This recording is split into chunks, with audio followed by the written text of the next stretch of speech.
Hello friends, welcome to Sangeetha's Food Gallery. നമുക്കിന്ന് ഇഞ്ചിപ്പുളി അഥവാ പുളി ഇഞ്ചി എങ്ങനെയാണ് ചെയ്യുന്നത് നോക്കാം. ഇത് നമ്മുടെ സദ്യക്കൊക്കെ ഒഴിച്ചുകൂടാൻ പറ്റാത്തൊരു വിഭവമാണ്. ഇപ്പം നമുക്ക് ഇഞ്ചിപ്പുളി ചെയ്യാനായിട്ട് തുടങ്ങാം. ഞാനിന്ന് മൺചട്ടിയിലാണ് കേട്ടോ ഇഞ്ചിപ്പുളി ചെയ്യാൻ പോകുന്നത്. മൺചട്ടിയോ കൽച്ചട്ടിയിലോ ചെയ്യുന്നതാണ് വളരെ ടേസ്റ്റി ആയിരിക്കുക.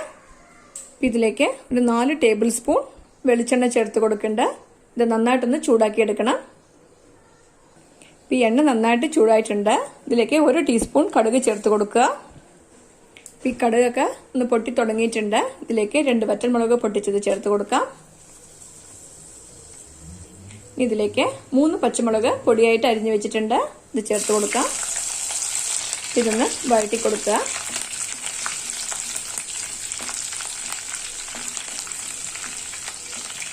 ഇനി ഇതിലേക്ക് 100 ഗ്രാം ഇഞ്ചി നല്ല പൊടിയായിട്ട് അരിഞ്ഞു വെച്ചിട്ടുണ്ട്. ഇത് ചേർത്ത് കൊടുക്കാം. എനിക്കിങ്ങനെ പൊടിയായിട്ട് അരിയാൻ കിട്ടിയില്ലെങ്കിൽ ചോപ്പർ ഉണ്ടെങ്കിൽ ഒന്ന് ചോപ്പ് ചെയ്തെടുത്താൽ മതി. നന്നായിട്ടൊന്ന് വഴറ്റി കൊടുക്കണം.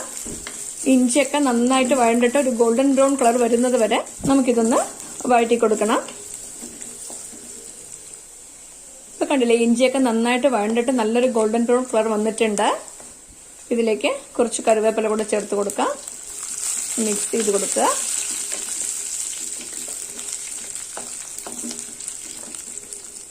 തീ നന്നായിട്ട് കുറച്ച് വെക്കണം.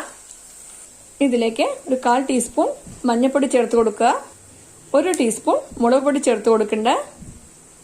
നിങ്ങൾക്ക് ആവശ്യമുള്ള എരിവിനനുസരിച്ച് മുളക് പൊടിയുടെ അളവ് കൂട്ടിയോ കുറച്ചോ കൊടുക്കുക കേട്ടോ.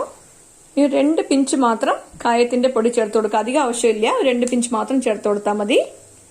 ഇതെല്ലാം കൂടിയിട്ട് ചൂടാക്കി കൊടുക്കുക. ഇനി ഇതിലേക്ക് നമുക്ക് പുളിവെള്ളം ചേർത്ത് കൊടുക്കാം. ഇനിയിപ്പോൾ ഒരു നാരങ്ങ വലുപ്പത്തിലുള്ള പുളി 1.5 കപ്പ് വെള്ളത്തിൽ കുതിർത്തിട്ട് നന്നായിട്ട് പിഴിഞ്ഞെടുത്ത് വെച്ചിട്ടുണ്ട്. ഇത് ചേർത്ത് കൊടുക്കാം.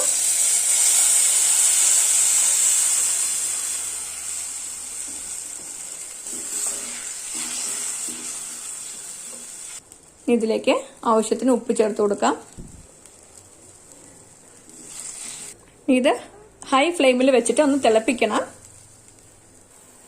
ഇതൊക്കെ നന്നായിട്ട് തിളയ്ക്കാൻ തുടങ്ങിയിട്ടുണ്ട്. ഇനി ഇതിലേക്ക് ഒരു 5 ടേബിൾ സ്പൂൺ ശർക്കര പൊടിയാക്കിയത് ചേർത്ത് കൊടുക്കുന്നുണ്ട്. ഇനി അടുപ്പ് മീഡിയം തീയിലാക്കി വെക്കണം. നന്നായിട്ടൊന്ന് യോജിപ്പിച്ചു കൊടുക്കുക. പുളിയുടെയും ശർക്കരയുടെയും അളവൊക്കെ നിങ്ങളുടെ ഇഷ്ടത്തിനനുസരിച്ച് കൂട്ടിയോ കുറച്ചോ കൊടുക്കാം.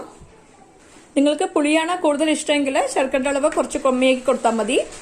നിങ്ങൾക്ക് മധുരമാണ് കൂടുതൽ താല്പര്യമെങ്കിൽ കുറച്ചുകൂടെ ശർക്കര ചേർത്ത് കൊടുക്കാം.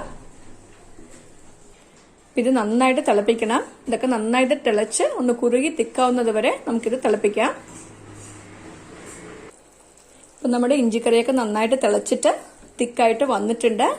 ഈ സ്റ്റേജിൽ നമുക്ക് തീ ഓഫ് ചെയ്ത് കൊടുക്കാം. ഇതിന്റെ ടേസ്റ്റ് നോക്കിയിരുന്നു. ഇതില് ഉപ്പും എരിവും പുളിയും മധുരം എല്ലാം കറക്റ്റ് ആയിട്ടുണ്ട്. അപ്പൊ നമ്മൾ നിർത്തുമ്പോൾ ഈ തിക്നെസ്സിൽ നിർത്തിയാൽ മതി. ഇത് ആറുമ്പോൾ ഒന്നുകൂടെ തിക്കാവും. ഇപ്പൊ നമ്മുടെ സദ്യ സ്പെഷ്യൽ ഇഞ്ചിപ്പുളി റെഡിയായി കഴിഞ്ഞു. നിങ്ങൾ എല്ലാവരും ഈ റെസിപ്പി ട്രൈ ചെയ്ത് നോക്കണം. ഇഷ്ടമായെങ്കിൽ ലൈക്ക് ചെയ്യാനും ഷെയർ ചെയ്യാനും സബ്സ്ക്രൈബ് ചെയ്യാനും മറക്കരുത്. നിങ്ങളുടെ ഫീഡ്ബാക്ക് അറിയിക്കുകയും വേണം. Thanks for watching.